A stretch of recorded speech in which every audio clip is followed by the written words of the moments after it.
सिराज हकीम साहब के official channel को सब्सक्राइब करें। इस उम्मत को अल्लाह तबारक व तआला ने बेहतरीन उम्मत करार दिया है। इस उम्मत को अल्लाह के नबी सल्लल्लाहु अलैहि वसल्लम ने बेहतर उम्मत करार दिया है। अल्लाह ने भी और अल्लाह के रसूल ने भी। अल्लाह ने तो वाज़ेह तौर पर अपने कुरान मजीद में इरशाद फरमाया, कुंतुम खैर उम्मत, बेहतरीन उम्मत हो।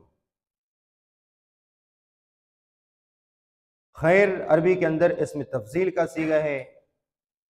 ये उस वक़्त यानी मुकाबले में इस्तेमाल होता है। क्या मतलब? तुम सब उम्मतों से अफजल हो, बाकी की बनिस्बत तुम अफजल हो। हालांकि इस उम्मत का वक़्त भी कम है, इनकी उम्रें भी कम है, इनकी इबादतें भी कम हैं,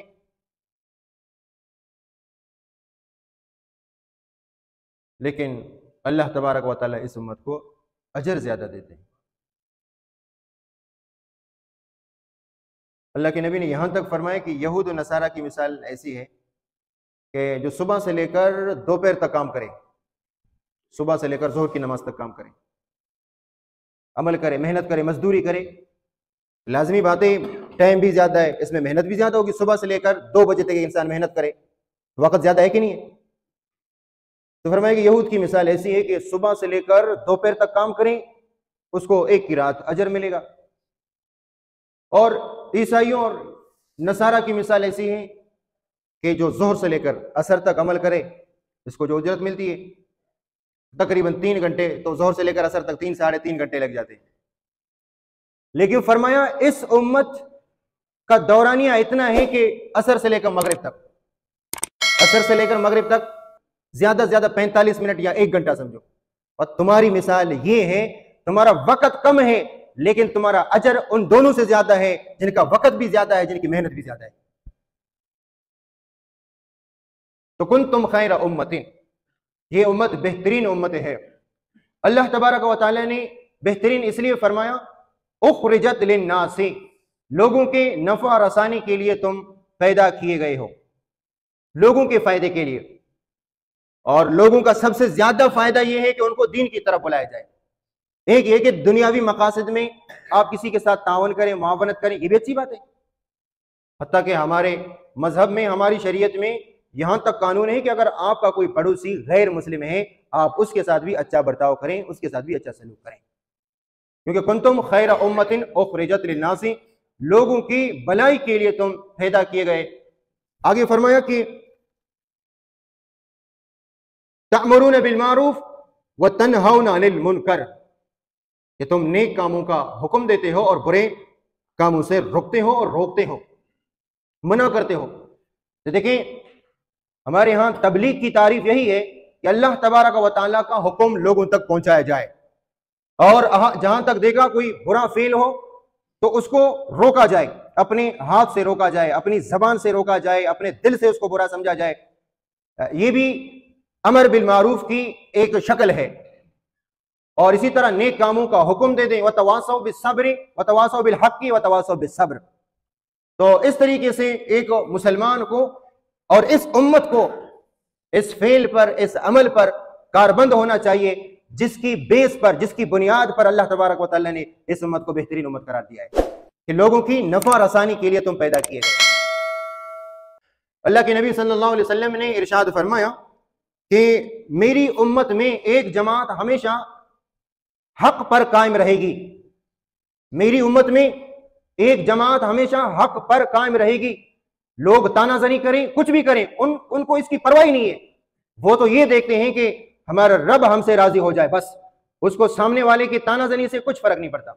देखिए, इस वक्त अगर आप शलवार के पांचों को टखनों से ऊपर करेंगे, मुसलमान मजाक उड़ाते हैं। और यहां पे तो यहां तक ताना दिया जाता है कि अभी तो बारिश नहीं हो रही, आपने शलवार के पांचे उठाए, पानी तो सामने नजर नहीं है, आपने कैसे शलवार के पांचे उठाए? आपको पता है कि अल्लाह के नबी की सुन्नत है, अगर कोई बतौर इहानत के आप सल्लल्लाहु अलैहि वसल्लम की सुन्नत का इस तरीके से मजाक उड़ाए तो दायरा इस्लाम से खारिज हो जाता है। आपको पता है कि हजरत उमर फारूक रजी अल्लाह तआला अन्हु को नमाज में जख्मी किया गया। आप रजी अल्लाह तआला अन्हु के आंत निकल आए बाहर, जेर इलाज थे। उसी वक्त एक और इसका दोस्त सहाबी आया, तो उसकी शलवार के 5-6 टखनों से नीचे थे। उमर फारूक रजी अल्लाह तआला अन्हु जिंदगी और मौत की कशमकश में थे, जख्मी थे, बिस्तर पे पड़े हुए थे, जेर इलाज थे।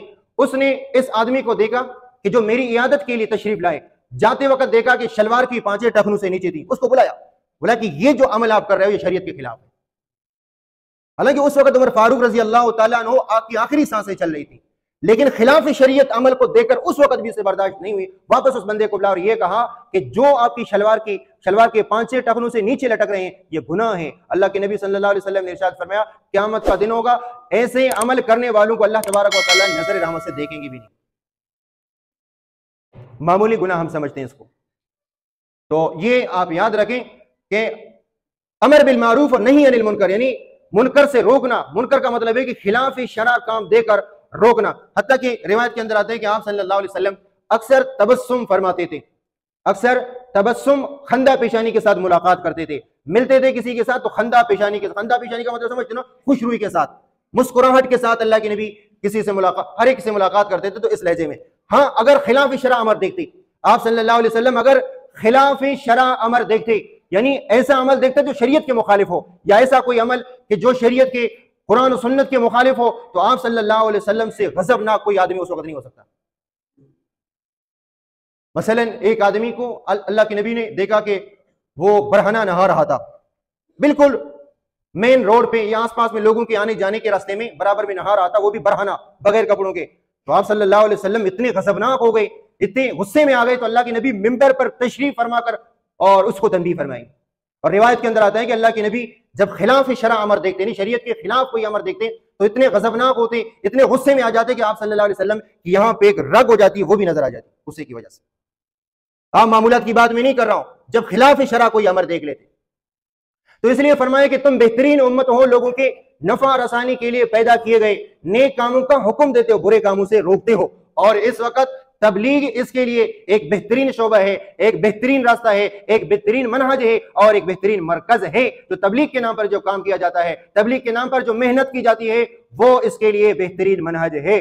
उससे जुड़ने वाले लोगों को हमने देखा है माशाल्लाह, दाढ़ी भी सुन्नत के मुताबिक, पांचे भी सुन्नत के मुताबिक, गुफ्तगू का लहजा भी सुन्नत के मुताबिक, सुन्नतों पर अमल करना भी सुन्नत के मुताबिक, 5 वक्त नमाज बमा इशराक, चाश, तहज्जुद और इस तरह दूसरे नवाफिल का इत्मीम करना वो भी सुन्नत के मुताबिक होती है। तो लिहाजा मुझे और आपको चाहिए कि इनसे जुड़ा जाए। अभी तो माशाल्लाह इज्तिमा भी आ रहा है, इसके लिए भरपूर मेहनत करें। इज्तिमा भी आ रहा है और रमजान का महीना भी आ रहा है।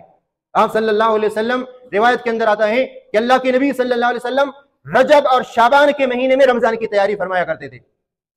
रजब और शाबान के महीने में तैयारी का क्या मतलब है कि दुनियावी जितने भी काम थे वो शाबान रमजान में समेट लेते थे, ताकि रमजान में ऐसी दुनियावी कोई मसरूफियत ना हो जो हमारी इबादत के अंदर खलल पैदा हो जाए, हमारे रोजों के अंदर, हमारी नमाज में, तहज्जुद में, तरावी में खलल पैदा हो जाए। इससे पहले आप सल्लल्लाहु अलैहि वसल्लम और सहाबा रिज़वानुल्लाहि तआला अलैहिम अजमईन अपनी दुनियावी मसरूफियात को तर्क कर देते या कम कर देते या समेट लेते थे, ताकि ये मसरूफियात रमजान में हमारे बीच में मुखिल ना हो, रुकावट पैदा ना करे।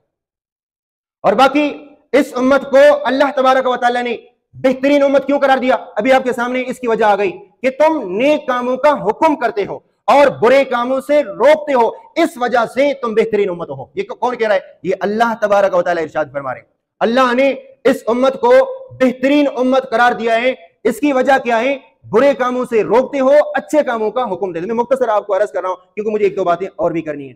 दूसरी बात, इस उम्मत को अल्लाह के नबी ने भी बेहतरीन उम्मत करार दिया है। एक है कि अल्लाह तबारक व तआला ने इस उम्मत को बेहतरीन उम्मत करार दिया। नंबर 2, अल्लाह के रसूल ने भी इस उम्मत को बेहतरीन उम्मत करार दिया है। मैं एक हदीस आपको सुनाता हूं। अल्लाह के नबी ने सहाबा से पूछा कि अय्युल खल्क़ि अजबु ईमानम मिनकुम, सहाबा मुझे बताओ सबसे बढ़कर ईमान वाला तुम में, तुम्हारी नजर में कौन है? मुझे बताओ सबसे बढ़कर और सबसे ताज्जुब खेज ईमान तुम्हारी नजर में किसका है? सहाबा रिज़वानुल्लाहि तआला अलैहिम अजमईन ने जवाब दिया, अल्लाह के नबी, सबसे आजम ईमान, सबसे बढ़कर ईमान, सबसे ताज्जुब खेज ईमान फरिश्तों का है। किसका है? फरिश्तों का है। अल्लाह के नबी ने फरमाया नहीं, वो कैसे अल्लाह पर ईमान नहीं लाते? वो तो अल्लाह के मुशाहदे में है। वो अल्लाह तबारक व तआला की अजाइब कुदरतों को हर वक्त, मलकूत और जबरूत का हर वक्त मुशाहदा करते हैं वो अल्लाह की अजमत और कुदरत का हर वक्त मुशाहदा करते हैं, वो कैसे ईमान नहीं लाएंगे? वो लाजिमन ईमान लाएंगे। अल्लाह तबारक व तआला की अजमत, कुदरत, ताकत उनके सामने है, मुशाहदे में है, लाजिमन वो अल्लाह पर ईमान लेकर आएंगे। उनका ईमान इस हैसियत से आजम नहीं है, इस हैसियत से सबसे बड़ा नहीं है, वो तो सब चीजें उनके मुशाहदे में है। तो अल्लाह के नबी ने इरशाद फरमाया, अल्लाह के नबी ने सहाबा से जब ये सवाल किया तो सहाबा ने कहा, अल्लाह के नबी, तो सबसे बढ़कर ईमान तो फिर नबियों का होगा। जब फरिश्तों का नहीं है तो सबसे बढ़कर ईमान किसका होगा? अंबिया अलैहिस्सलाम का होगा। रसूलों का ईमान सबसे बड़ा होगा, रसूलों का ईमान ताज्जुब खेज होगा। अल्लाह के नबी ने फरमाया, वो बात तो ठीक है, लेकिन जो मैं सवाल करना चाहता हूं उसका जवाब नहीं है। अल्लाह के नबी ईमान कैसे न लेकर आए? अल्लाह की वही उन पर नाजिल होती है, अल्लाह की वही उन पर नाजिल होती है, उनका ईमान तो वैसे ही बढ़ जाता है, उनकी ईमान की कैफियत तो वैसे ही बढ़ जाती है। मैं उनका सवाल नहीं कर रहा। तो अल्लाह के नबी, फिर तो हमारा ईमान ताज्जुब खेज है। सहाबा ने कहा, हमने ये कहा फरिश्तों का ईमान, आपने कहा नहीं, क्योंकि फरिश्ते हर वक्त अल्लाह तबारक व तआला की कुदरत का मुशाहदा करते हैं, वो लाजिमन ईमान लेकर आएंगे। हदीस के अल्फाज समझ रहे हो ना? मैं आपसे क्या कहा कि अल्लाह के नबी ने सहाबा से क्या सवाल किया? सबसे बढ़कर ईमान किसका है तुम्हारी नजर में? सहाबा से पूछा अल्लाह के नबी ने, सबसे बढ़कर ईमान किसका है? सहाबा, तुम्हारी नजर में, तुमसे सवाल है, तुम्हारी नजर में सबसे बढ़कर ईमानदार, जिसका ईमान मजबूत हो, अल्लाह के यहां जिसके ईमान की सबसे ज्यादा कदर की जाती हो, वो कौन है? आप बताओ। सहाबा ने सबसे पहले क्या कहा? फरिश्तों का ईमान। अल्लाह के नबी ने फरमाया, नहीं, वो तो ईमान लाएंगे ही सही, अल्लाह तबारक व तआला की कामिल कुदरत इनके सामने, वो कैसे ईमान नहीं लाएंगे? तो अल्लाह के नबी, फिर तो अंबिया अलैहिस्सलाम का ईमान ताज्जुब खेज है। तो अल्लाह के नबी ने फरमाया, अंबिया अलैहिस्सलाम का ईमान ताज्जुब खेज कैसे नहीं होगा? उन पर तो हर वक्त अल्लाह की वही नाज़िल होती है। तो अल्लाह के नबी, फिर तो हमारा ईमान आजम होगा, ताज्जुब खेज होगा, अल्लाह के यहां हमारे ईमान की कदर होगी, हमारा ईमान मजबूत होगा, हमारे ईमान की कदर होगी। तो अल्लाह के नबी ने फरमाया, आप तो ईमानदार हो, आप कैसे ईमान नहीं लाओगे? आपने तो अपने नबी को अपनी आंखों से देखा है, लाजिमन आप लोगों को ईमान लाना पड़ेगा। क्यों? तुमने अपने नबी को अपनी आंखों से देखा है, लाजिमन ईमान लेकर आओगे। तो अल्लाह के नबी ने फरमाया, अल्लाह की नजर में सबसे ताज्जुब खेज ईमान मेरे बाद उन लोगों का होगा जो न मुझे देखते हैं, ना अल्लाह तबारक व तआला को देखते हैं, ना अल्लाह की कुदरत मलकूत जबरूत को देखते हैं जो फरिश्ता देख रहे हैं, ठीक है, और न वही को उतरता देख रहे हैं। सिर्फ उनके हाथ में किताब होगी, वो मेरे रब पर ईमान लाएंगे, अल्लाह के रसूल पर ईमान लाएंगे। अल्लाह की नजर में ताज्जुब खेज ईमान उन लोगों का है। इससे मुराद कौन है? इससे मुराद ये लोग हैं जो यहां पे मस्जिद में बैठे हुए। बात समझ में आ गई नहीं आ गई? कि देखिए, यहां पे अल्लाह के नबी ने सहाबा से सवाल किया, किस कैटेगरी में? सहाबा ने जवाब दिया। अब लाजमी बात है, मेरा और आपका ईमान फरिश्तों से, अंबिया से, सहाबा से बढ़कर नहीं है, लेकिन अल्लाह के नबी वो हैसियत बता रहे हैं कि देखिए, फरिश्तों का ईमान लाना लाजिमन होगा। क्यों? वो अल्लाह की कुदरत का मुशाहदा कर रहे हैं। अंबिया अलैहिस्सलाम का ईमान वो तो लाजिमन ताज्जुब खेज होगा कि उन पर तो हर वक्त अल्लाह की तरफ से वही आती है, और तुम्हारा ईमान तो है ताज्जुब खेज के मैं तुम्हारे दरमियान मौजूद हूं।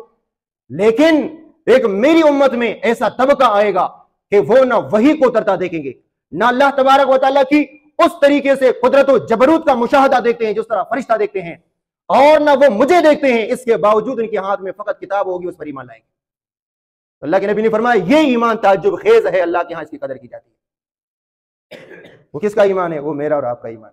अल्लाह करे कि हम इस ईमान की, इस नियामत की कदर करें। आप देखें, अल्लाह के नबी ने एक मर्तबा फरमाया, तुम पर बशारत हो, खुशखबरी हो मेरे सहाबा, एक मर्तबा, और मेरे बाद आने वाले लोग होंगे, मेरी उम्मती होंगे, जो मुझे देखते नहीं हैं, बिन देखे मुझ पर ईमान लाते हैं, उन पर 7 मर्तबा खुशखबरी हो।